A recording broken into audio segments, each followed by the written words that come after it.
कि महानता 1000 चीजें करने में नहीं है, पर एक चीज को 1000 बार करने में है। लेकिन लिख दिया वो इंपॉर्टेंट नहीं है, लिखने के बाद जो प्रैक्टिस किया होगा नेट में जाकर, ये क्षण तेरी जिंदगी में फिर कभी नहीं आएगा। जा, मैं तुझे लेकिन अपनी जिंदगी में सबसे ज्यादा फेलियर अगर किसी ने फेस किया है, याद रखो, सबसे इंपॉर्टेंट चीज पे लेके जाता हूं, consistency.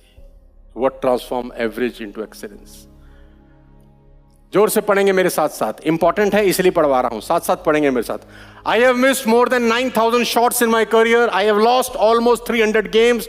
26 times I have been trusted to take the winning game shot and missed. I failed over and over again. That's why I succeed. ये दुनिया के सबसे महानतम बास्केटबॉल प्लेयर माइकल जॉर्डन का कोट है। लेडीज एंड जेंटलमैन, जितना rejection इस आदमी ने अपनी जिंदगी में फेस किया है, मुझे लगता नहीं प्लेनेट पे कोई आदमी कर सकता है। लेकिन आज अगर आप माइकल जॉर्डन की नेट वर्थ की बात करेंगे तो आपके होश फाख्ता हो जाएंगे। किसी बड़े फिल्म स्टार, किसी बड़े हॉलीवुड स्टार से बड़ा उनका मकान है और वो राजा वाली जिंदगी बिता रहे हैं आफ्टर द रिटायरमेंट। लेकिन अपनी जिंदगी में सबसे ज्यादा फेलियर अगर किसी ने फेस किया है, is a man I am talking about. लेकिन इनमें एक ही क्वालिटी है, लगे रहो, लगे रहो, लगे रहो। मैं तस्वीर के साथ आपको बता देना चाहता हूं प्रैक्टिस और कंसिस्टेंसी की ताकत। टाइम्स ऑफ इंडिया का लेख है, मैं अपनी बात अपनी ज़बानी नहीं करता। टाइम्स ऑफ इंडिया ने छापा है ये। टाइम्स ऑफ इंडिया ने छापा है, when Sachin Tendulkar told Brad Hogg, this will never ever happen again in your life. मैं आपको पावर ऑफ कंसिस्टेंसी और पावर ऑफ प्रैक्टिस की ताकत समझाने की कोशिश कर रहा हूं। हिंदुस्तान के अंदर खासतौर में सबसे बड़ी प्रॉब्लम क्या है, जो जिम की सब्सक्रिप्शन है वो 1 जनवरी से 15 जनवरी में सबसे ज्यादा होती है।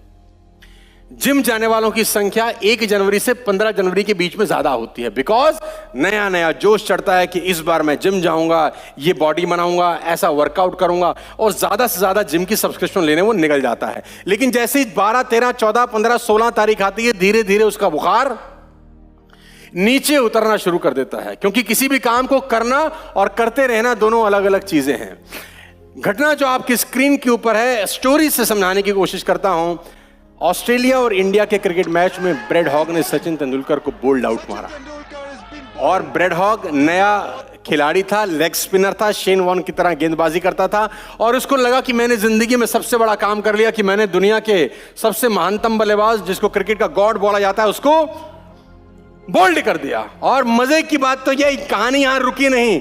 तेंदुलकर साहब अपना बल्ला लेके वापस पेविलियन लौट जाते हैं। मैच खत्म हुआ और ब्रैड हॉग इस तस्वीर के साथ वापस पहुंचते हैं। ये वो लाइव तस्वीर है जिसमें ब्रैड हॉग तेंदुलकर को बोल्ड मार देते हैं। देखिए, जिंदगी में आगे बढ़ने के लिए पेशेंस, कंसिस्टेंसी और आपका पागलपन, जुनून और आपकी बेइज्जती भी कभी कभी आपको आगे बढ़ा देती है। इस तस्वीर के साथ ब्रैड हॉग सचिन तेंदुलकर के पास जाते हैं शाम को, मैच खत्म होने के बाद, कि सचिन सर, बिकॉज उसके लिए सचिन तेंदुलकर बहुत बड़ा नाम था, उसने कहा, सचिन सर, मैं आपका ऑटोग्राफ चाहता हूं, कि आप मुझे कुछ इस तस्वीर के ऊपर ऑटोग्राफ लिख दें।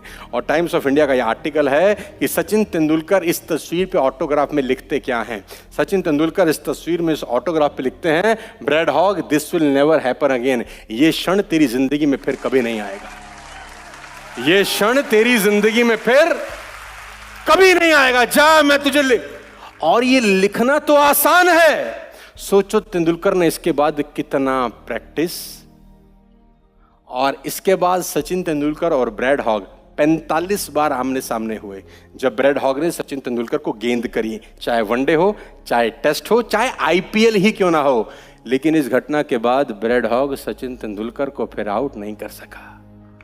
पूरी जिंदगी में ब्रैड हॉग का वो आखिरी विकेट था तेंदुलकर पे। लेकिन लिख दिया वो इंपॉर्टेंट नहीं है, लिखने के बाद जो प्रैक्टिस किया होगा नेट में जाकर, सारा का सारा खेल प्रैक्टिस का है। लेडीज एंड जेंटलमैन, कि आप जो कुछ बनना चाहते हैं, जो कुछ पाना चाहते हैं, उसके लिए सीरियस कितने हैं, प्रैक्टिस कितना करते हैं। क्योंकि एक लाइन बहुत ज़्यादा इंपॉर्टेंट है आपके लिए समझना और सीखना, कि महानता 1000 चीज़ें करने में नहीं है, पर एक चीज़ को 1000 बार करने में है, ताकि आप बेहतर हो सके। एक ही चीज़ को बार बार करना is consistency, is practice, repetition is the mother of. बात समझ में आ रही है तो बोलिए हाँ। सबसे इंपॉर्टेंट चीज पे आपके लेके चलता हूं। नॉर्मल एफर्ट से नॉर्मल लोग नॉर्मल रहते हैं, एब नॉर्मल एफर्ट से नॉर्मल लोग भी एब नॉर्मल हो जाते हैं।